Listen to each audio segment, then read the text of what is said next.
Ignition sequence starts. 6, 5, 4, 3, 2, 1, 0. All engine running. Liftoff. Liftoff.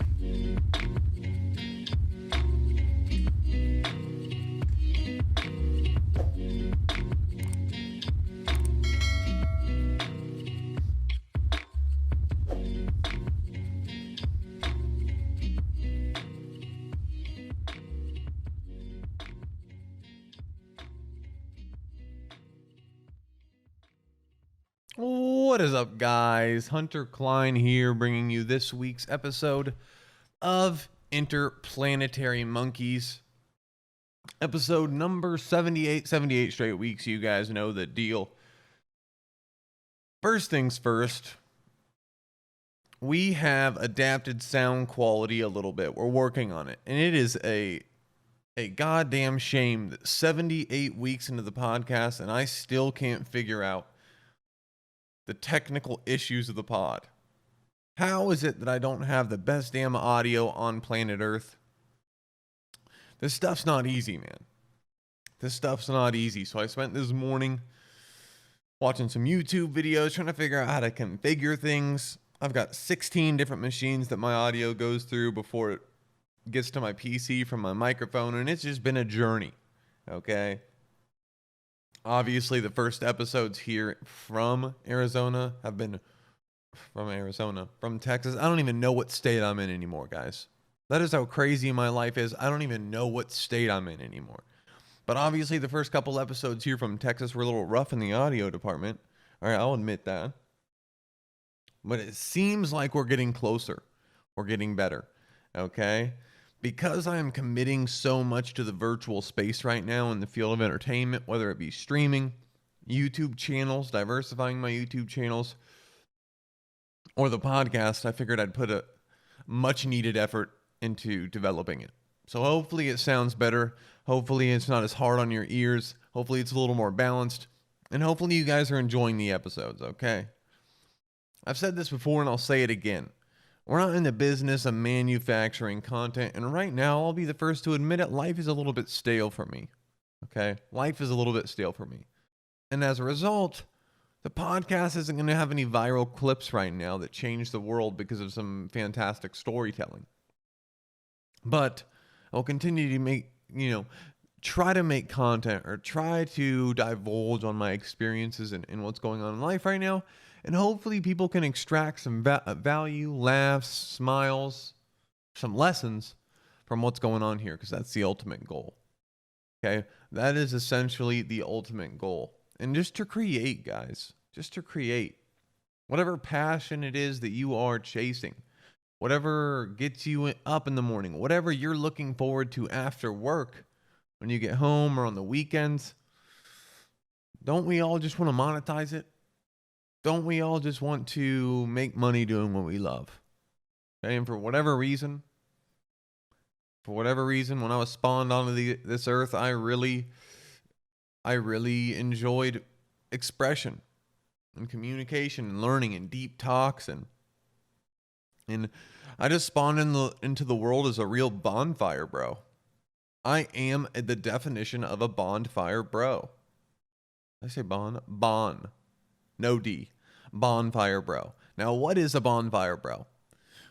I'm not exactly sure what the true definition is, but my idea of a bonfire bro is a guy who just thrives next to the bonfire with a bunch of individuals that want to talk deeply about things. Right? That he just has all these like crazy catchphrases about life, and like he just has this insane repertoire of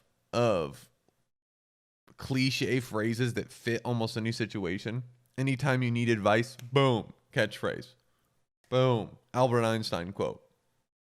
Now, do I drop quotes and phrases like that? No, but I feel like, especially in the social environment, I am definitely in the department of bonfire bro.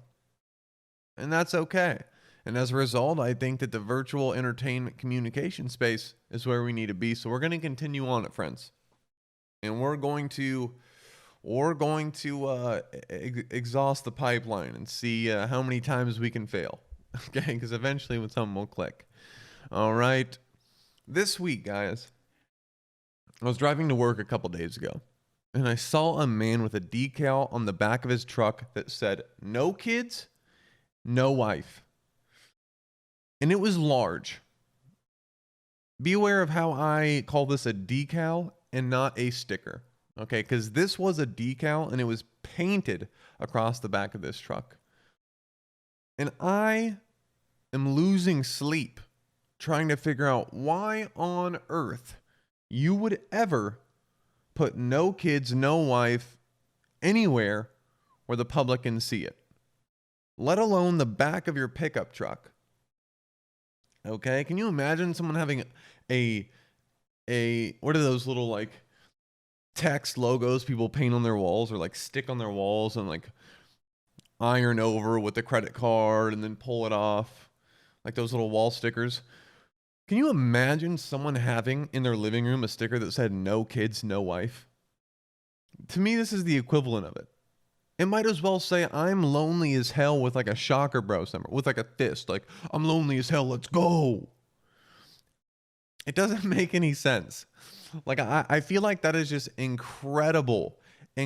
an incredible coping mechanism to be like, God, I'm so lonely. Let's just lean into it. Let's just lean it. Not only do I not have a kid and not have a wife and I lack purpose in life, but let's just go with it. This is now my thing. My thing is to be lonely. My thing is to not have a family. My thing is to never have kids. How are you going to pick? I'm thinking about how much of a corner this man backed himself into by getting a decal that said "no kids, no wife." I'm not exactly sure because I'm not a female, but I can only imagine that that's not really the most attractive thing possible, right? Imagine pulling up to a first date at a coffee shop and you back into the parking lot and the lady sitting there at her table with her coffee, and out of the window she sees your truck back in with "no kids, no wife." I'm not a relationship guru, obviously, but I'm going to assume right off the bat we are losing. We are not successful in our journey to find a mate. That's what I mean. He's backing himself into a corner. I just don't see any options coming out of this. I really would love to talk to this guy, get some impression, see what this guy's about. Right? Does he have any hobbies? All right. Is he a badass and he just doesn't have time? Is he a crazy business owner and just says no, never having any relationships? Being lonely is cool. I fear that a guy like that really falls into the category of our manly man. Our manly man. And I say manly man, I don't really believe in that term, but this idea that manly men don't show emotion and that they don't cry and that they work hard and they have trucks and I fear that this guy has fallen into this generally because of the culture of Texas. Okay? Texas is very much like this, okay? This provides a good segue. For example, it's crazy to me. It's actually crazy to me how big the trucks in Texas really are. Okay? And the reason I bring this up is because they're not, more often than not, they're not for utility. They don't seem to be for utility anyway. Outside of my apartment right now, there are 25, half the parking lot is just gigantic trucks. All right. I don't know why, other than for a quick move. There's no need for a truck when you're living in an apartment like that. There's no need to shell out $30,000, $40,000 for a giant ass truck. There are no farms around or anything that a truck would be useful for. It is just the culture here. Very similar to BMW and Mercedes in Arizona. It's just the culture to have a big truck here. Okay? And to bring it full circle, this big truck, manly man, no kids, no wife mentality, I think is somewhat can be bred here in Texas. I think so. Not to say that Texas people aren't awesome or welcoming or whatever, but I feel like there's something very, very interesting going on with the culture here. I just see crazy people are very passionate about their opinions. They have large trucks, crazy decals, and they almost always have stickers that share their opinions on their trucks. Very, very different from previous places I've lived. Nebraska, yeah, there's trucks, but you rarely see stickers. Right? People are more or less just chilling. They're not as hard anchored to their beliefs. Right? They don't put their beliefs on a flag or on a sticker or for public display. Arizona was very wealthy, and it was pretty much like anybody with money had a BMW or a Mercedes. A little bit more materialistic, I'd say. But Texas is very unique. Austin is very, very unique in the type of people it has and the type of values people have here. I am enjoying it, guys. I am enjoying Texas. I could see myself settling down here. I'm just not sure. Especially because the financial/job department, we'll see what happens. I always make claims about where we're going next. Oh, I'm going to get back to Arizona in 2 years. I don't know if I could stay here. It seems like a good place to raise a family. Maybe I'll come back. I always make these claims, but there's so much uncertainty in life. And I'm so willing to float around that I'll probably end up in somewhere not even on my radar right now, to be honest with you guys. Assuming nothing happens in the virtual entertainment space, I'm probably going to be moving for work in the next 2 to 3 years. Probably. Now, if we keep on our path, get lucky on our entertainment endeavors, we'd probably stay in Texas. If things popped off, if the YouTube popped off, if the Twitch popped off, if anything like this started making reasonable income, we'd probably stay here. Because I just think it's a very healthy environment for a young adult to live in. I would say the same about Nebraska as well. When we start getting into areas like Phoenix, LA, specifically Scottsdale and Phoenix, LA, now I think this gets a little rough. It changes a man. It absolutely changes a man. One of my biggest, again, sound like a broken record, but I have some new information in this space, okay? I need to meet people. I'll be completely honest with you guys. I am lonely as hell right now. Now, I'm no stranger to this. I spent 2 years in Arizona pretty much not talking to anybody other than a few people. Okay, and I was working from home during COVID, so not getting any human interaction really on. There would be days. I would go literally days in Arizona without talking to a human, without interacting with a human. Okay? Not that good. My point here is, though, that I'm used to this kind of stuff. I'm good at being by myself, but I'm lonely, and I need to meet people. I'm aware of the fact that's good for me. Okay, but I am not gonna go to bars alone. This isn't the type of guy I am. Yeah, I'm not that eccentric dude. Yeah, I'm introverted. I can talk to people. I can socialize.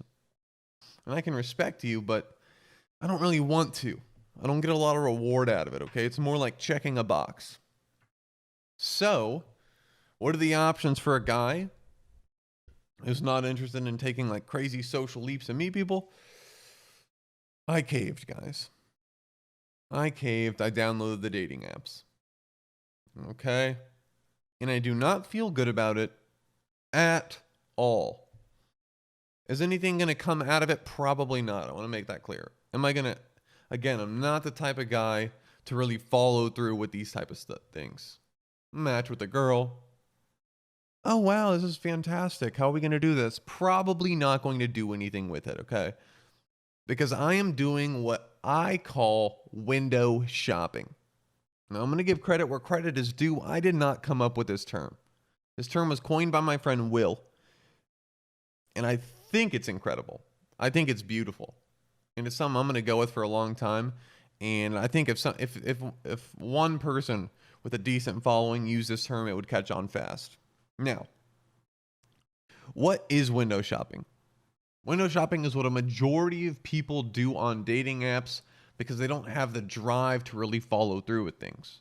Essentially, we're going through the app, swiping, liking, interacting for the sole purpose of seeing what our potential is. Again, we're not taking any concrete action off of it. We're not really on the app to find a mate or find a girlfriend, boyfriend instantly. Okay? We're there to test the waters. What can you get with your dollar, right? Thus the term window shopping. Not taking any action, no intention on taking action necessarily, but a little, if we were to go into it, what could our money buy? What could we find? So I'm a Tinder window shopper at the moment. And are we proud of it? No. But that's where we are in life. Okay? Women, for you women listening, it is men too. If you are on a dating app, okay, and the purpose of your profile is to display your looks, your personality, we need to stop using group photos as our main picture. Okay? Your profile picture should not have 16 individuals in it. All right? That is not a good look for you. If you are seriously trying to use this app to find mates, let's get a solo pic. All right? We have no idea which one you are.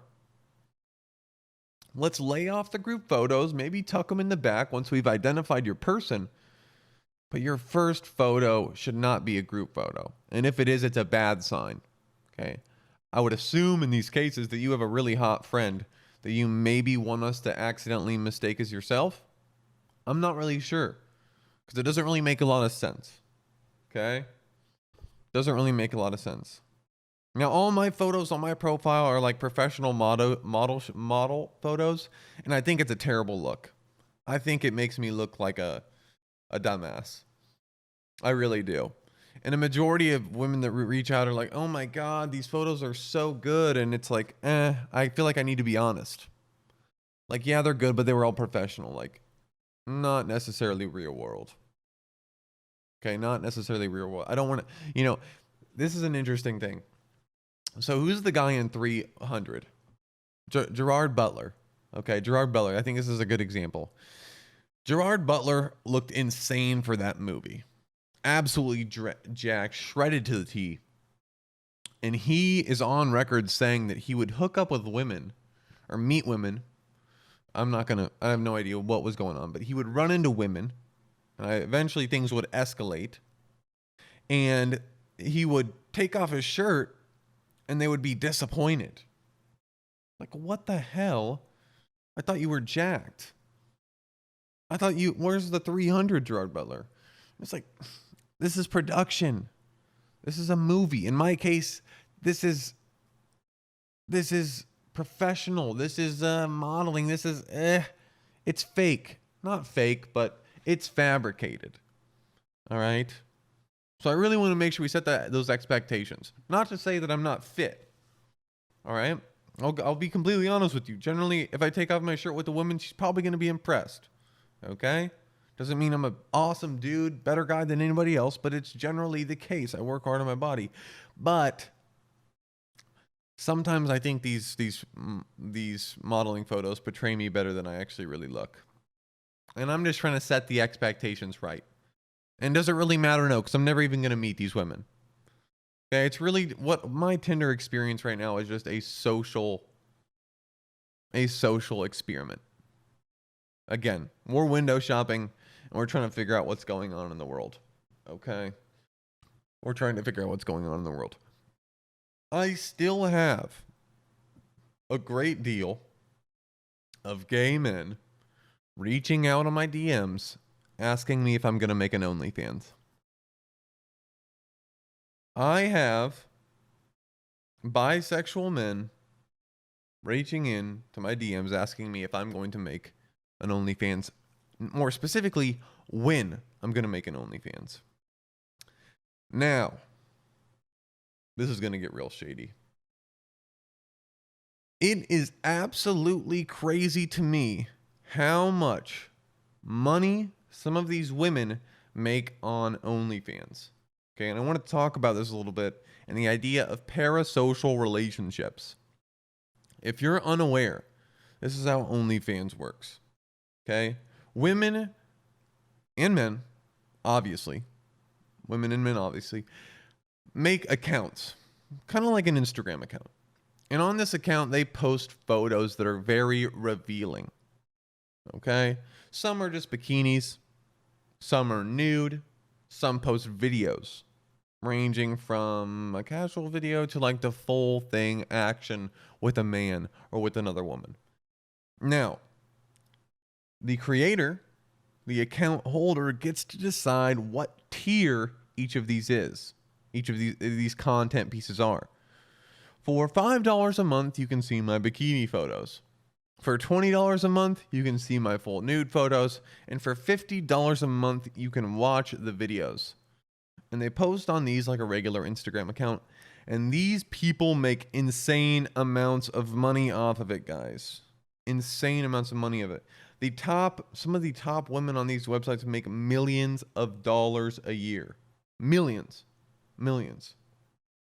Lana Rhodes, who's relatively popular in the YouTube space, so that's how I know of her, used to be a porn star, but I think she's more of like a content creator now. I'm not exactly sure. I'm not a big fan, and I'm not on her OnlyFans.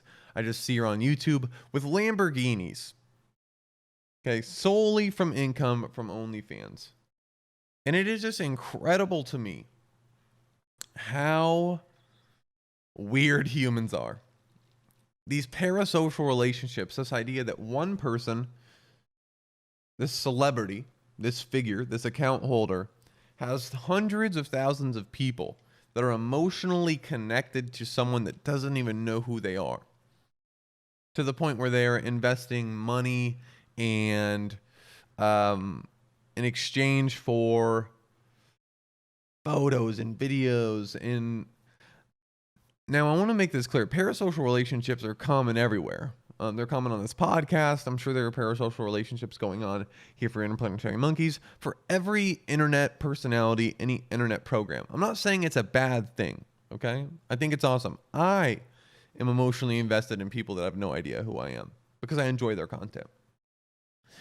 But when we talk about OnlyFans, when we take it to the level of sexual and like attractiveness, then things start to get weird, right? Because you have these like very passionate, intimate fans that almost look at you as a girlfriend, even though that girl has no idea who they are. And I think this gets really dangerous.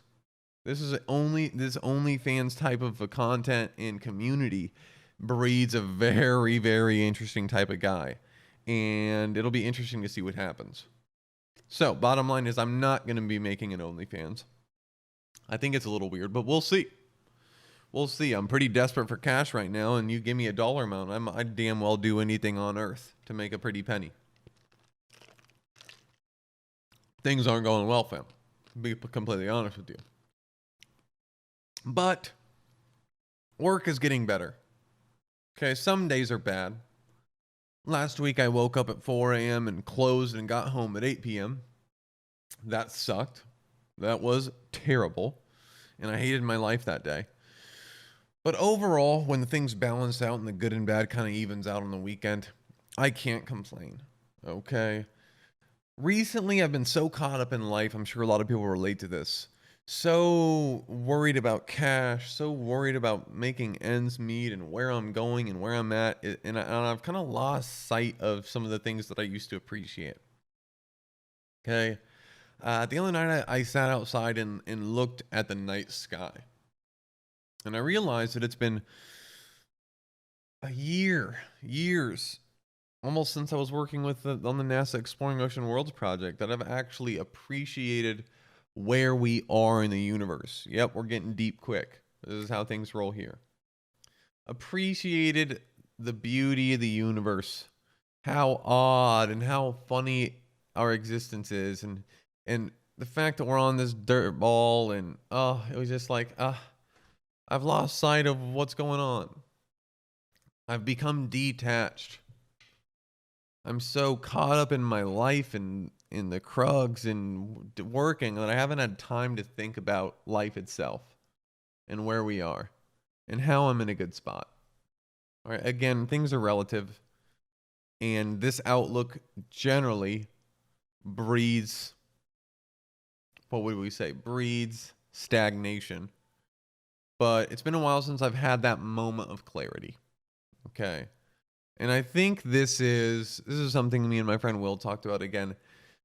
And I think it's a very, very meaningful conversation. The idea that it's good to appreciate the things we have. Okay. But only to a certain extent, I believe. And I think this isn't too far of a reach here. Okay. Appreciation of where we're at is fantastic to a certain extent. Okay. For people that want to progress, succeed, make things that are great, it's always important to be looking forward. How can we get better? What do we suck at? What do we need to improve? Have this mindset of, I'm not necessarily happy with where I'm at, so I'm going to do things necessary to progress forward, to get better. Okay? And for me personally, this tends to be the overwhelming thought process, right? I'm always looking to improve, very critical of my work, generally never happy, and rarely do I ever celebrate. But as a result, I think this mindset has helped me out immensely throughout my life. Right now, it's somewhat destructive. But again, it's leading to the creation of so many passion projects. Okay, the YouTube, the Twitch, the podcast. This podcast was created on the back of this outlook. And the other side of the sword is, the negative side of this perspective is that I spend a lot of my time not really in appreciation. And sometimes a more negative than positive outlook. Okay. And rarely do I celebrate, rarely do I take breaks, and rarely do I have an opportunity to relax. Now I tell myself that once I get to that point, once I achieve that YouTube channel or that podcast viewership or that Twitch stream or that job, that I'll finally be happy. I'll finally be able to relax. And everything will be figured out. But the older I get, guys, and the more realistic I get with myself, I don't think that's the case. I think with our current mindset, the current way we look at the world, that I will never be able to relax. Because I will always be looking for that mountain to climb. Because at the very end of the day, I am happiest. Life is the most exciting when we're on that red line. That point between where we're just stressed enough right before we get to an anxiety attack, but a little after, where we're relaxing in our house. That red line where we're kind of backed into a corner and we feel like we need to do something. That optimal level of stress. And that is really where I want to be in life continuously. And I always find myself there. Whether it be in school or at work. I'm not good with free time because it puts me on one side of the spectrum. Okay? It puts me too far on the relaxation. I need to be approaching those intense levels of stress. Those damn near anxiety attack moments. And I think that's why this lifestyle comes out in me right now. I think that is why the podcast is still going. Why I'm starting to make YouTube videos on a gaming channel. While I'm starting a Twitch stream. Okay. It's the way to do it. And my biggest fear right now is time. Okay. Because at the age of 30, I've set this arbitrary roadblock in my head.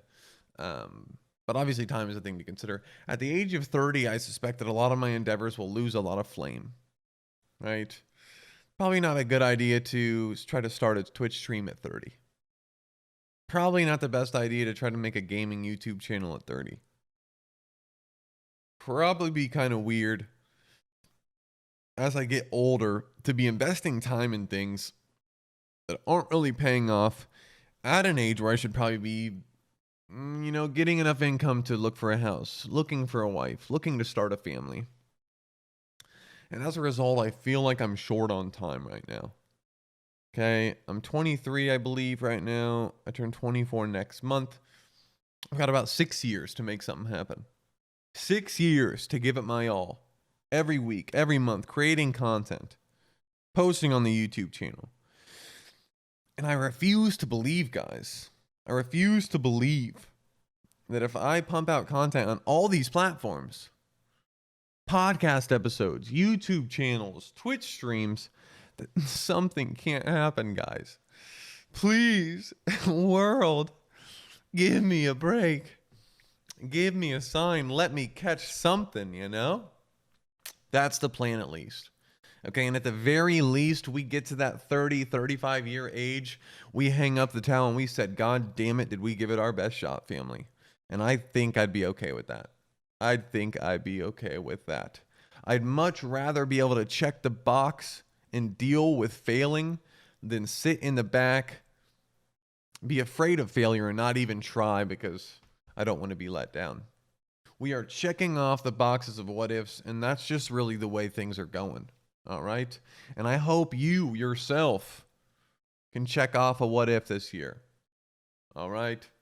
Do something you've been thinking about doing. Why not? No one cares that you're failing.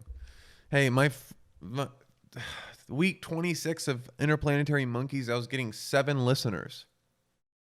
Okay? That was a failure in my mind because I had these huge expectations for the podcast. But guess what? No one cares. No one cares. Everyone is so caught up in their lives. All right? People ask me, Hunter, how do you be so vulnerable?